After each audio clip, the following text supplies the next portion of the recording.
Hi viewers. Do you want to combine ranges from different worksheets or workbooks into one? Here is how you can quickly solve it in Excel sheet. If you have installed CoTools for Excel, you can use its powerful utility Combine to solve this task. Open the workbook you want to combine the ranges and click CoTools Plus.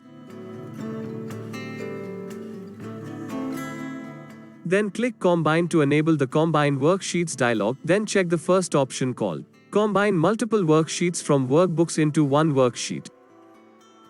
Then click Next to go to the next step. And in this step, click Add button to add the workbooks that you want to combine, then check the workbook and the worksheets you need, then select the range you want to combine. If you want to combine the same ranges of each sheet, select the range of one sheet, then click the same range button to apply the range to all sheets. Click Next to go to the last step, and in this step, you can specify the characterized setting as you need. Click Finish.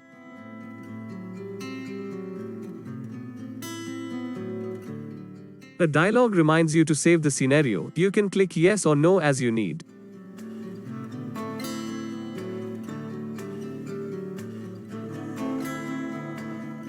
Now the selected ranges are merged in a new workbook. That's it. Thank you for watching this video. Please subscribe to our channel for more videos related to the CoTools add-on.